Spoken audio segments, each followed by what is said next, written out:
Kachilila, Théo papa, Seigneur,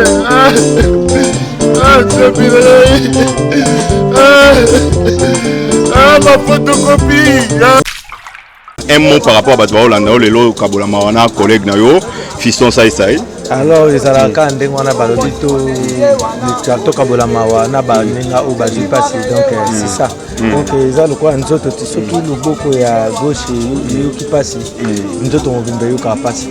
Donc, ça y est, Aza, Nabande Konaye, tant vous passez, ils côté famille naïe, donc ça dit tant toujours ma famille, ils ont le roi, madame naïe, tant ou ici, papa, directement, ils allaient, ça y est, à Bungisi Boukilo. Voilà. Donc, Bissope, Baninga, ça y est, donc, Bungisi Boukilo. C'est ça.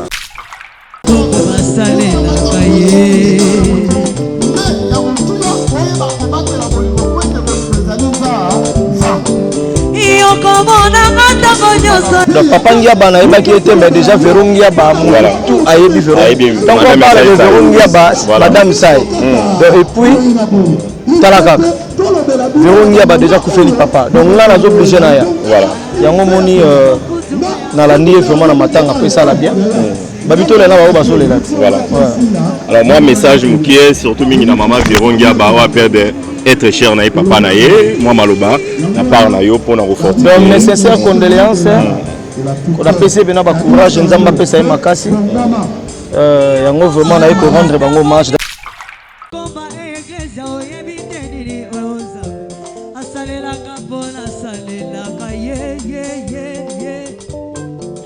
Papa Ngiaba azalaki oyo tobandaki kobenga toujours père na biso kwa parce que biso po début ya bana bafero na sai moto bandeki kobanga lokwa papa Ngiaba azalaki ti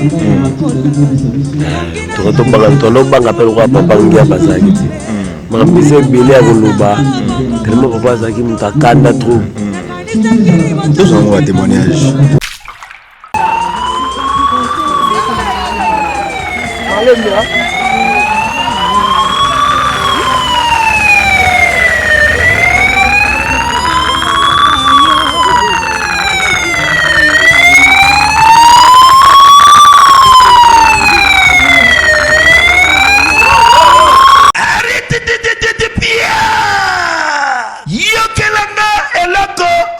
Restaurant business class VIP Bruxelles. Yeah, yeah. Restaurant business class VIP.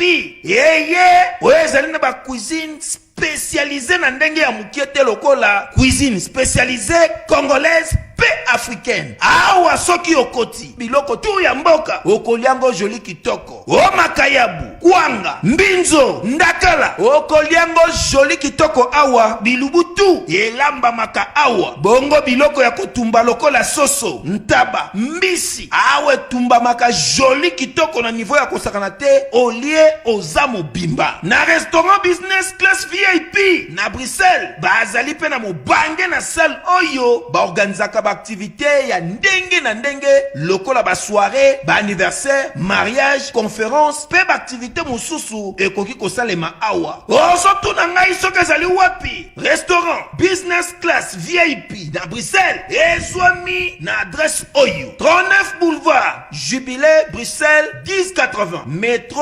Riboucourt, l'une 2 P6. 30 51 arrêt Jubilé. Awa na restaurant business class VIP na Bruxelles. Yango nde nzambe ya babilubu o etali ba congolais pe ba africain. C'est naturel. Gardez bandi na yo toujours.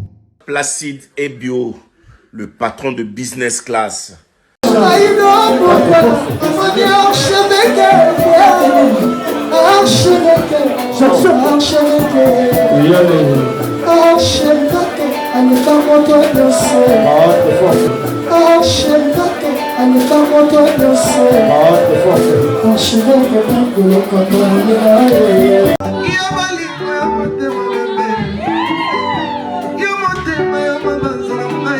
Michael Okamba, Lokamba, Michael Lokamba, Lokamba, Michael Lokamba, Lokamba, Michael Lokamba.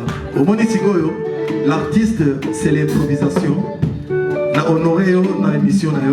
Africa Elengi TV, votre chaîne, l'incontournable, la star des chaînes.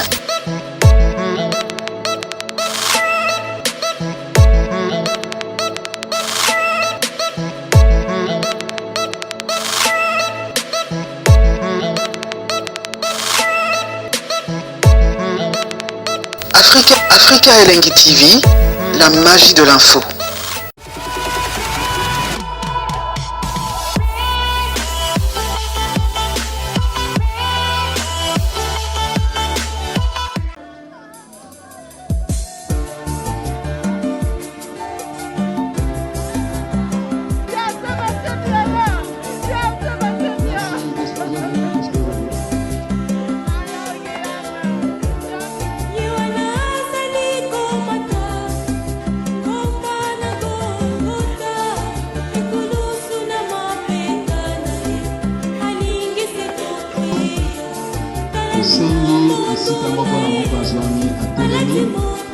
Retourne dans la terre d'où tu as été, tu retourneras dans la poussière.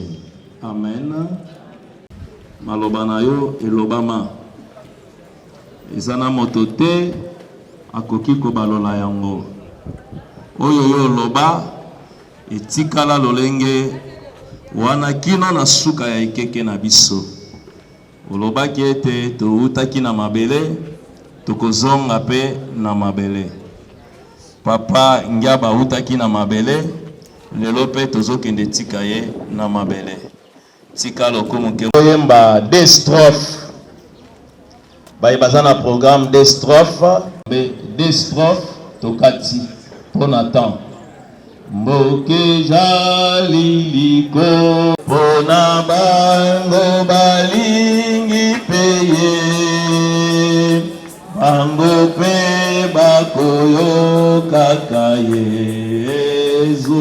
pe bato simibe kona ye mboka ye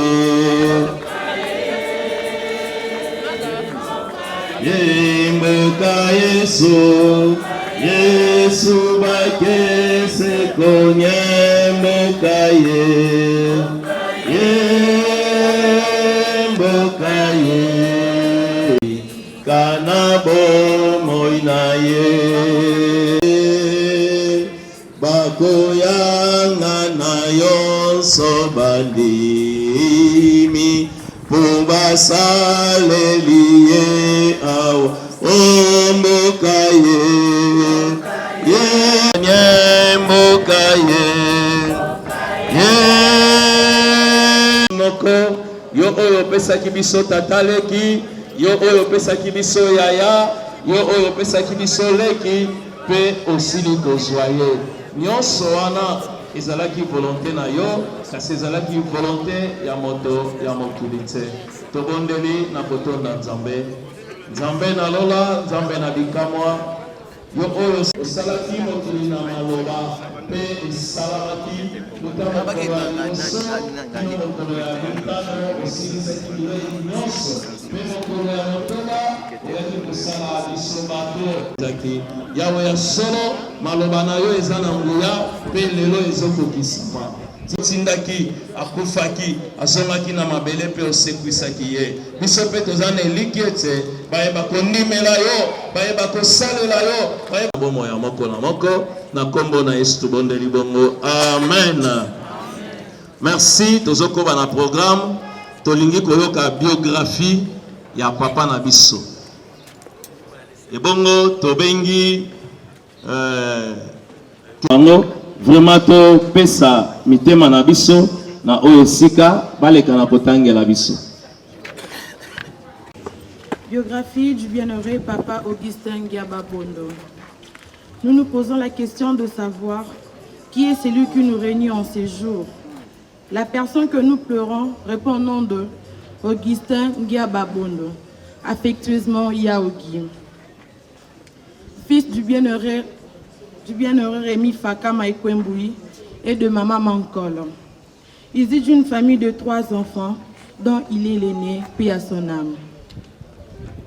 Et 2 sœurs, du nom de Catherine Siri et Marie Ngiaba, née à Malou le 11 janvier 1946 et baptisée à Inongo le 24 12e mois 63 à la 6e communauté de Bandundu et de nos jours communauté des églises baptistes unies. Il laisse une veuve et 12 enfants, le 12 tribus de Malou, et 35 petites filles et petites fils. Il a fait ses études primaires en Goumina et avec le concours de l'un de ses pères à la personne du bienheureux révérend Théophile Mouzaba, paix à son âme. Il a suivi le cursus de la formation en mécanique, auto où il a été chauffeur en mécanique, vie professionnelle. Il a été chauffeur à la présidence de la République au ISTP, qui signifie service technique présidentiel. Il a été chauffeur à la présidence du synode urbain de l'Église du Christ au Congo, ville-province de Kinshasa. Il a été plusieurs fois chauffeur dans de différentes sociétés et auprès de personnalités tant politiques et publiques. Vie sportive. Un grand fan de joueurs, Mangue, Gembo, Lik Mawa, Djanto, Adelard Mayanga, à l'époque tous de l'AS Victoria Club. En ce moment, il deviendra un grand supporter de l'association sportive Victoria Club pour devenir un membre influent dans la communauté sectionnaire de supporters de l'AS Victoria Club, celui de Kitambo. Nous te disons, bon repos papa, bon repos secrétaire de l'AS Victoria Club, notre grand frère Pépé Ami, que l'Éternel t'accueille dans sa miséricorde. Ce n'est qu'un adieu. Merci, tu mets un témoignage. Koyoka, bon moyen. Kachilila, t'es où papa? Eh Seigneur,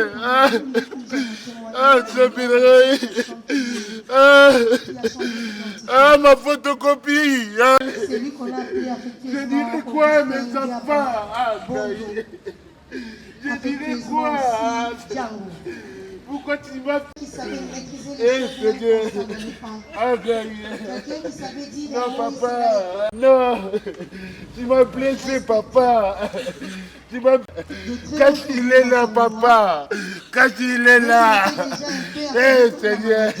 Pour nous ces petits, cause un grand trou, un grand vide dans la famille. Parce qu'il était un tout dans le tout. Alors nous gardons de très bons souvenirs en sa mémoire. Et nous disons le souvenir de mère et de mère encore. Un vrai leader qui avait le sens de leadership, qui avait la gestion de ressources humaines en lui. Nous ne pouvons que dire merci à Dieu parce qu'il est celui qui fait toutes choses bonnes en son temps. Nous avons dit. Bonjour. Ouais, bonjour. Voilà. Toza on a matanga, tozo le papa Augustin Giaba. Waza beau-père, il y a l'artiste Fiston Saïsaï. Bah, impressionnant d'abord pour la présence aux gens. Bon, papa Ngiaba, azalaki o tobandai kobenga toujours père na biso quoi. Parce que biso ko début ya libala mafero na sai mutu bande obanga lokwa papa Ngiaba azalaki te. To banga pe lokwa papa Ngiaba azalaki te. Mambise belé à Roloba, tellement papa azaki mutakanda trop.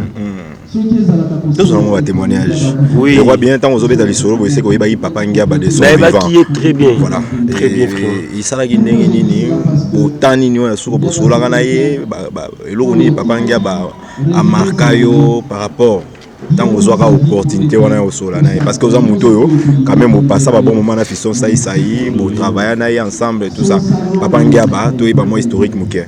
Bon, tant que tu es comme appelé na papa Ngiaba, wa to ba yamba biso to etika biloko libala. Tant que tu es ko bala siko véro, nde tozwaki siko valeur nde tozwaki mpo occasion wana ya kosolola na papa Ngiaba. Papa Ngiaba aki papa moko mpe mutu ya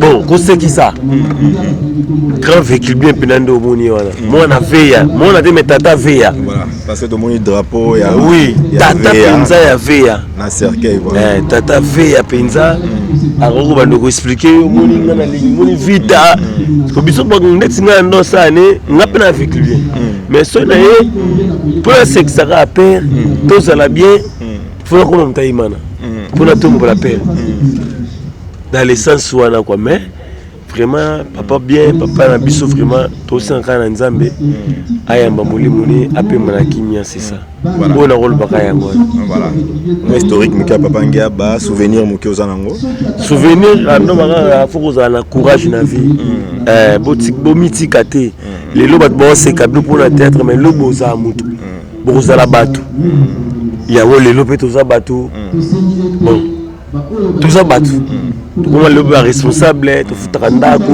bana bazotanga na compte ka ya théâtre mais on est qui qu'on peut savoir courage wana c'est ça on a rôle bagaya. Merci beaucoup Gino là. Merci.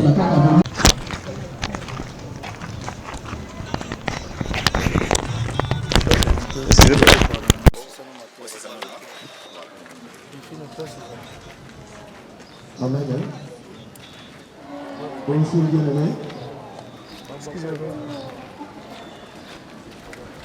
Il y a un texte important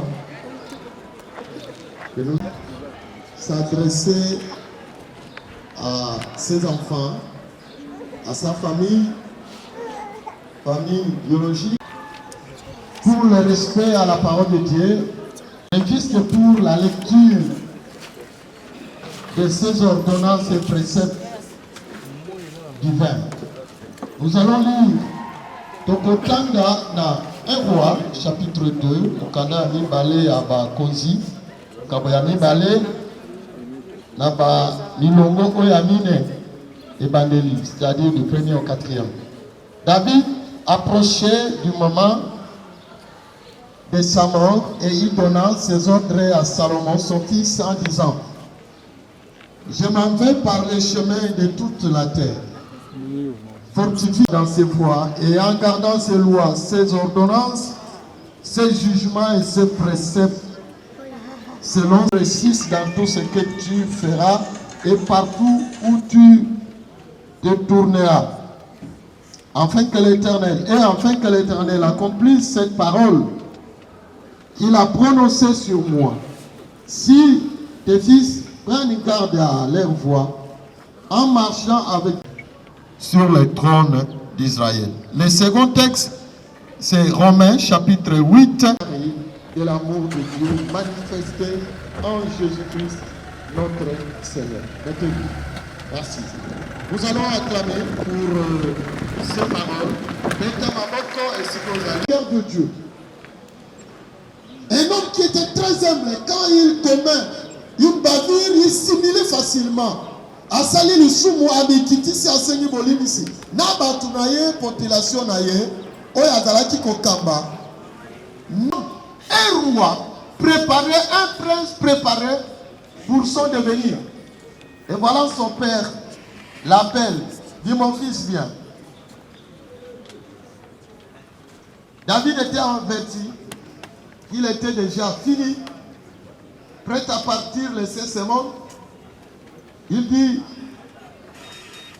je m'en vais par les chemins de toute la terre. Mon sujet, c'est les chemins Nzela ya mabele nyonso. Okoki kolimbola ndenge na yo. Shalom, c'est Papa Moïse prophète. Il y a église Hosanna. Na ye ko pesa bino message de l'eau pour na ba oyo bazala ba blocage, ba limitation, ba mari de nuit, ba esprit de mort, ba maladie oyo esi la kate. Mais mingi na zana besoin ya ba oyo ba tambola partout. Oyo ba luka ba délivrance, oyo ba mata kutu ba vio pour na ko luka ba délivrance et simbate. Na zana besoin na bino boya pobo bika po ite ngonga na bino ekoki.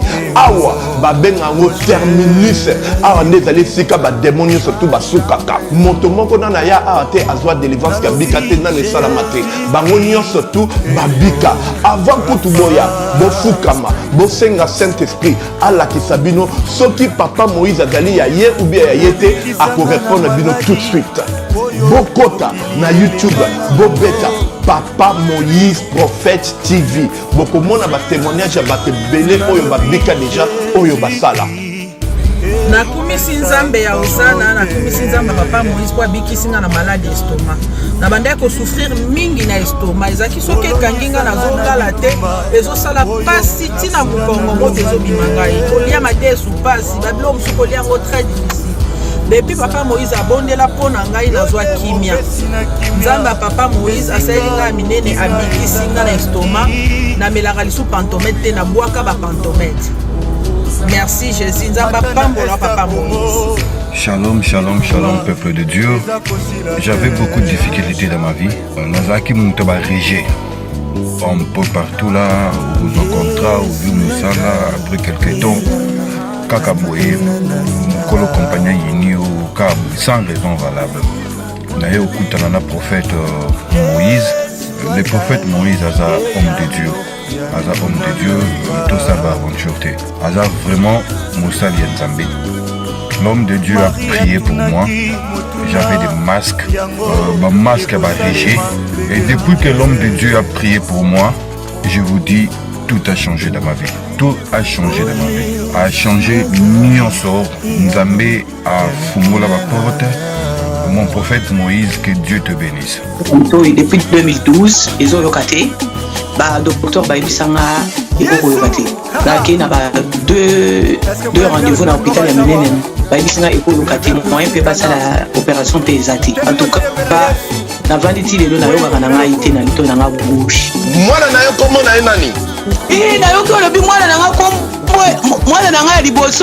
nani? Marcel. Nakangika lito oyo kaka nazokona oyo banda koyoka te ça veut dire que la yoki zombe ya ngai oh madame pusi mutu telefone musika prophète my god nazozela bino nyonso tout dans moto chemin de toute la terre. La terre a un impact dans la vie d'une personne. Ma belle zala mutuya na bomo ina moto. C'est par la terre. La Chine est devenue puissante à cause de l'exploitation de la terre. À l'époque, la Chine presque était de même niveau de vie que la RDC. La RDC avait installé l'hôpital dont nous prêchons juste ici en Galema. Tu as perdu des beaux-pères, bah impression d'abord. D'abord, sincère condoléances à la président Saï. Parce qu'il a fait le kilo naé. On a zali président Nabiso. Et puis on a un petit voyage na dai na Mbandaka. Na toko makaka lobby na bapoko. Alors on a déjà des formats zaki na Matanga. Malgré na spectacle lelo na obeta na Osho na festival à Papa Wemba. Voilà. On a préféré malgré au paiement na ya. Voilà. Na ko mona président Saï na pesa mes condoléances pesa la bien et puis maman Véro azabe na mutu na ngai so be bientôt ala même na Turquie donc na ko rendre et pena hommage parce que yobi papa de Bokilo na voilà très cher pour na voilà. Est-ce que le papa Ngiaba de son vivant? Donc papa Ngiaba na qui était mais déjà Véro Ngiaba tout ayebi Véro donc on parle de Véro Ngiaba madame Saï et puis talaka Véro Ngiaba déjà coupé le papa donc là on a obligé na ya voilà yango moni na landi vraiment na matanga après ça la bien babito là ba baso là voilà alors moi message mukie surtout mingi na maman Véro Ngiaba wa perdre être cher na papa na ye moi maloba na part na yo pour na reforcer donc nécessaire condoléances on a pc bena ba courage nzamba pesa e makasi yango vraiment na ko rendre bango hommage d'ailleurs to poussa na po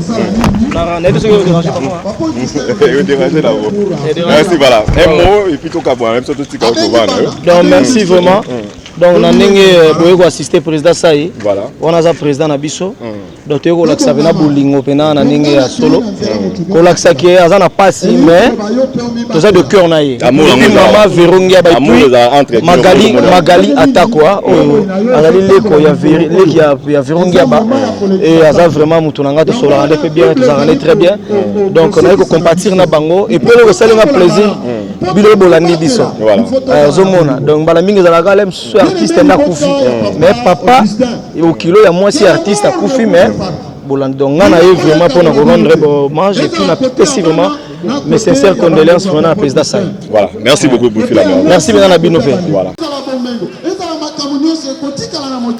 Mais ya mutuya oye bakobatela bolingo po ete bolingo ezali nzambe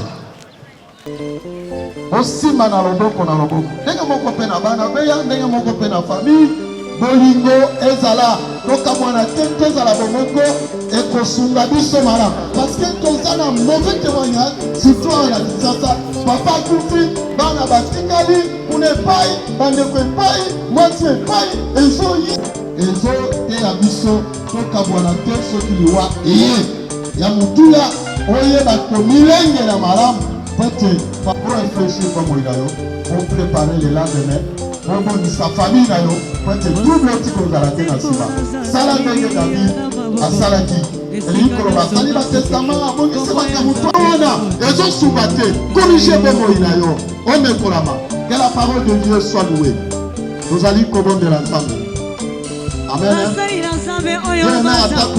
Nous avons prié pour la famille, mais il est de notre intérêt. La plus grande chose que nous pouvons offrir à cette famille, c'est notre prière d'abord spirituelle, par la prière. Pour les membres de la famille, Principe ya mafinga kani pona oraison funèbre. Kani pona oraison asima na ye tokozwa mo ya famille papa Théodore Ngwala kopesa biso lolenge nini tokosala na nsima ya koleve corps.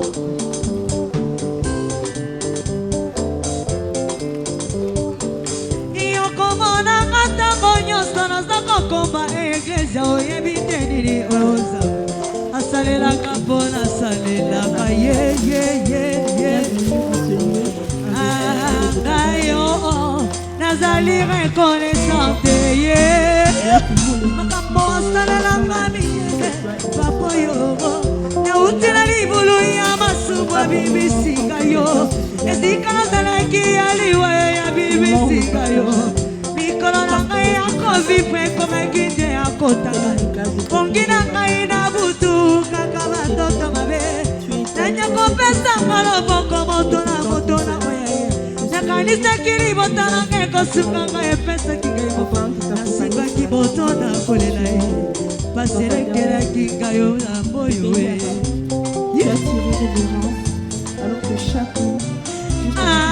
ngayo momaliti na ngai nalingaka ye nalapa ngai na vi na ngai yo nakosalela ye abete ekuke ya motema na ngai na fongoli ya kosi iwanaka marade ya motema na ngai yoyoyoyo zambo ye motola mongana ye abete ekuke ya motema na ngai na fongoli ya kosi iwanaka marade na ngai ye Yona thermomètre ya température na ngai Yona mai na ngai ya kopele kitisaka nga motema Yona bile na ngai ya kolia na tango azala Yona mato na ngai na tango malide Yona makasi na ngai tango nalemaka Samoyo Allez Kina, allez ba Dieu le Père a jugé bon de te rappeler auprès de lui. Gloire soit rendue à nous. Et prions à sa volonté. Nous te le confions à ta miséricorde pour la vie éternelle.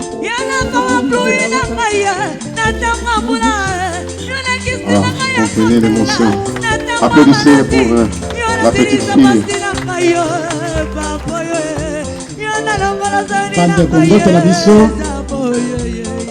Programme ezali boye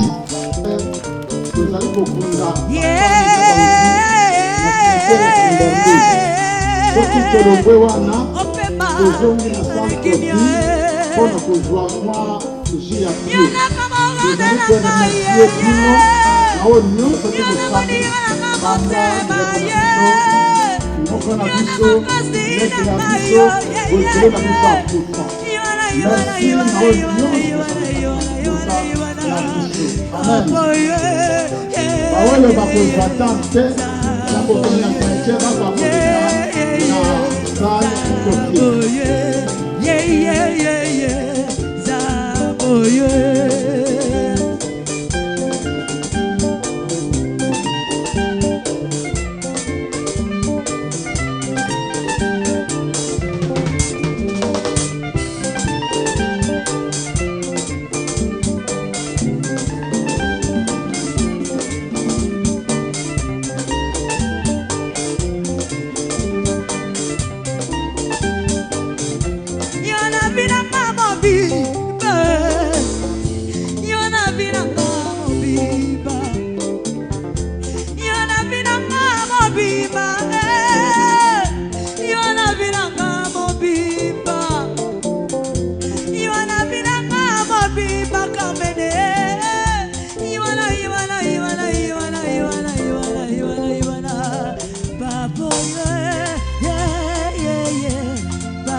Alati mo pele ya tuwe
Je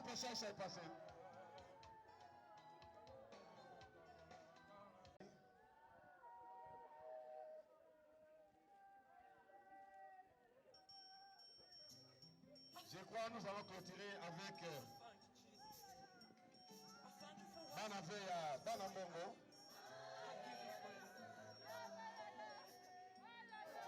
Nous sommes arrivés presque à la fin.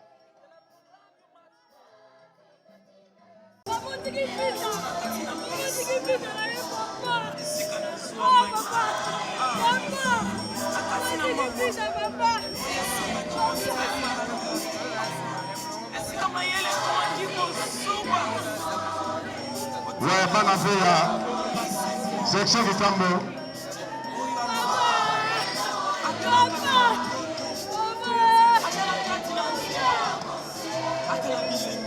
Les amis et connaissances peuvent rendre dernier hommage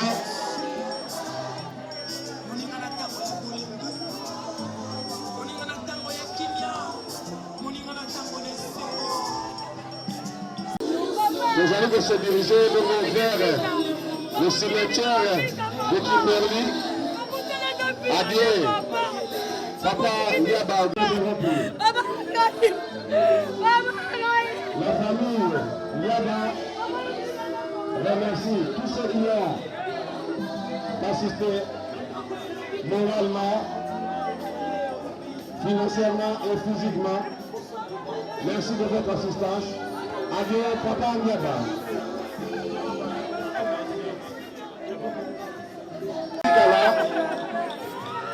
Vous la bouche de la salle confie. Dernier hommage.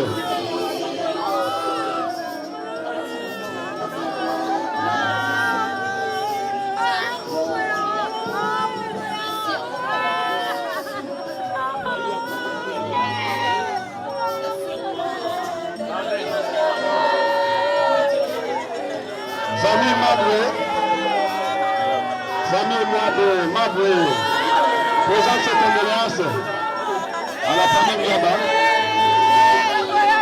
Aboubakar Nyembe présente cette condoléance à la famille Ndiaba. Le président Nunu MTK, Mutombo Tukikambo, il présente aussi ses condoléances.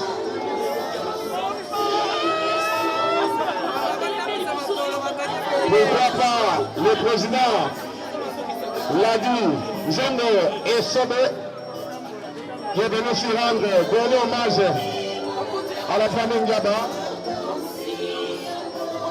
Merci de votre assistance.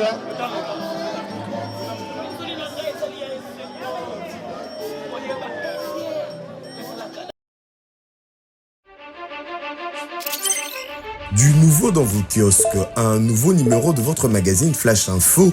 À sa une, Roger Route Kolwezi Solwezi, dépêché par le chef de l'État, Félix-Antoine Tshilombo Tshisekedi, la gouverneure intérimaire Fifi Masuka rencontre le président zambien Jean-Marie Kassamba, le JMK de la presse, du village à l'avant-plan du secteur médiatique africain, parcours atypique d'un enfant dont la passion de la radio est venue trop tôt.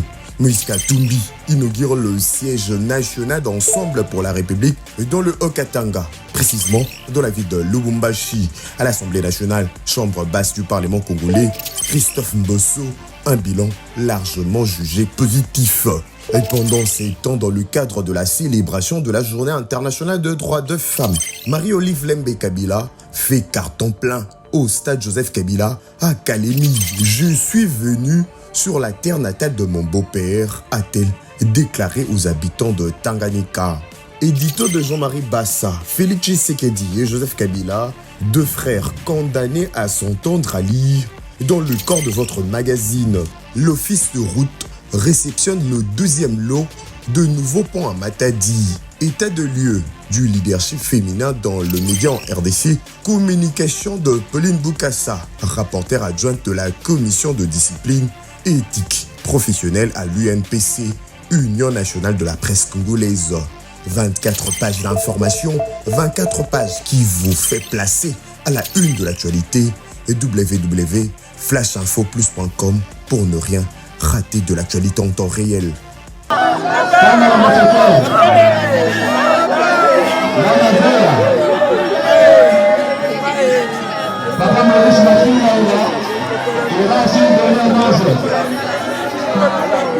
la famille là-bas.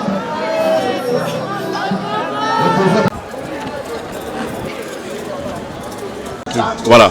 Depuis que tant tout le monde a ça et tout le monde il passe en aéro, mais ça là tout le temps. Vraiment, est-ce que Papa Ngiaba de son vivant aux autres qui t'ont fréquenté?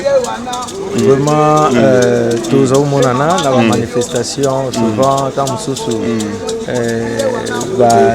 l'anniversaire Yabana, peut-être na mariage tant ou tokinde ko bala Mama Véro. Voilà. Donc voilà, l'occasion et puis ça manque pena au monde. Voilà, un mot par rapport à Batwa Olanda, lelo Kabola Mawana, collègue nayo, fiston Saïsaï. Alors les alaka ndengwana balobito to Kabola Mawana ba ninga o bazu passer donc c'est ça. Donc ça le quoi nzoto tisoki luboko ya gauche yuki passer. Nzoto mobimbe yuka passer. Donc ça y aza na bande konaye tant ou passer ezui côté famille naye donc ça dit tant toujours ba famille ça le quoi madame naye tant wabungisi papa directement ezali ça y abungisi bokilo naye. Voilà. Donc biso baninga ça y donc bungisi bokilo na. C'est ça. Moi maloba pour na Mama Véro aza moi sinabino na Mama Véro Ngiaba donc azala toujours forte parce que les anzela bisonyo surtout donc nzambe nenga tinda biso na mukili donc mukolo ya moto abota makizali mukolo pe otika mukili zali ngala ba visa ka le quoi dissertation introduction développement et puis conclusion. Voilà. Donc nzamba sala ngonde ngwana 3 temps donc tukolongola ngote donc biso tutikali kaka nzamba batela biso apesa biso souvi mulai abata mikolo ndambo tutika na ngona. Merci beaucoup président la DSOB. Voilà. Christian Choga, bonjour. Bonjour. Voilà, tout le monde présence nayo et un mot par rapport à présence nayo pour notre obsèque il y a beau-père et fiston Saïsaï. On a présenté d'abord ma très sincère condoléance à la famille à maman Nabiso Véro et puis na ndeko Nabiso fiston Saïsaï parce qu'à Otobung ça beau-père nayo on a ko courage c'est sa vie parce que même Bible Nabiso toi qui m'a belé voilà. Alors, Christian Choga, par rapport à la relation, relation na tu dis que ça c'est un collègue nayo et né nayo, mais par rapport à aîné on a peut-être dans salle j'étais pas. Voilà, ça va. Donc ça master nayo, les lo yo kolanda ko assister donc par rapport à la relation intimité wana donc tu ba ilo ni marqué pour kolanda parce que on a fait ça c'est notre master tous à peu près ma génération. Voilà. Voilà, c'est-à-dire on a besoin de na banda liboso na habité. Voilà. Ndi pas banda liboso na habité. Voilà, tolongole né. Tolongole moné wana. Voilà, tolongole yango. C'est-à-dire eza master tant à kufeli beau-père il faut tout l'amour wana. Voilà. Et ça rate toi kana ba feti.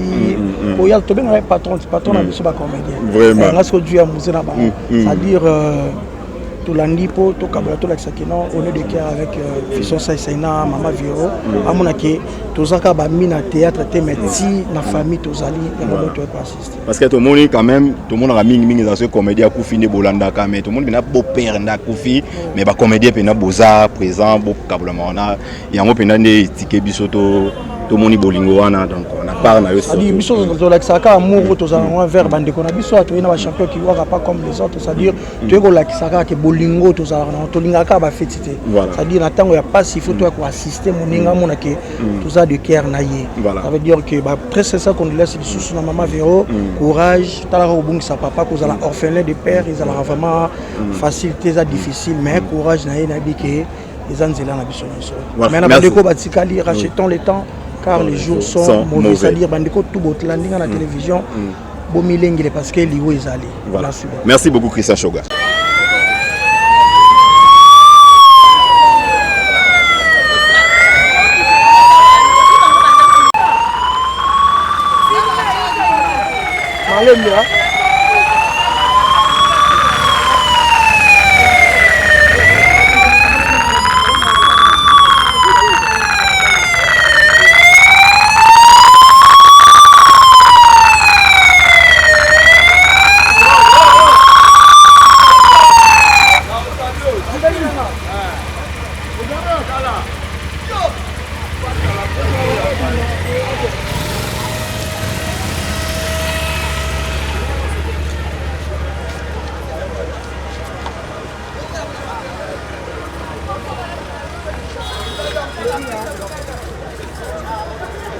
faut son bien la bouille.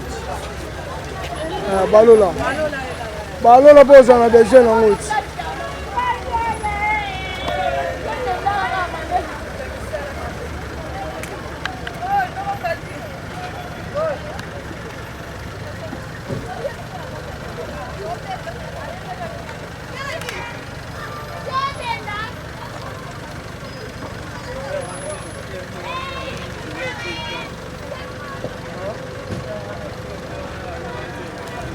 Kuzunga.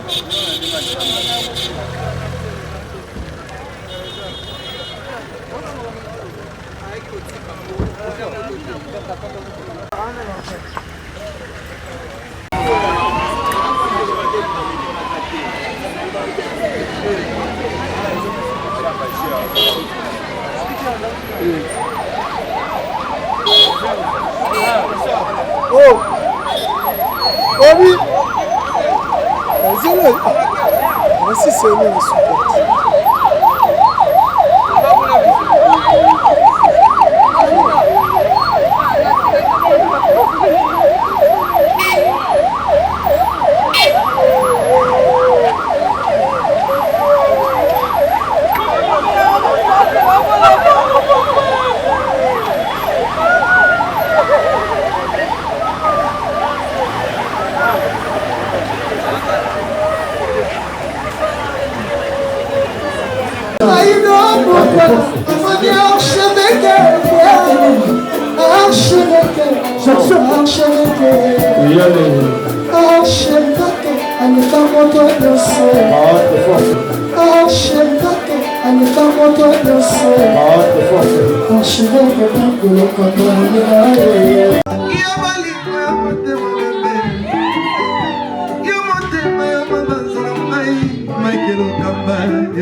L'artiste, c'est l'improvisation.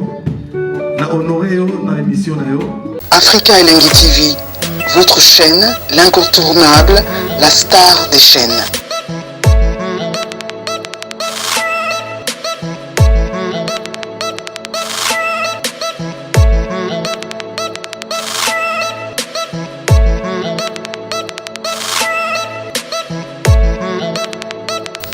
Africa Elengi TV, la magie de l'info.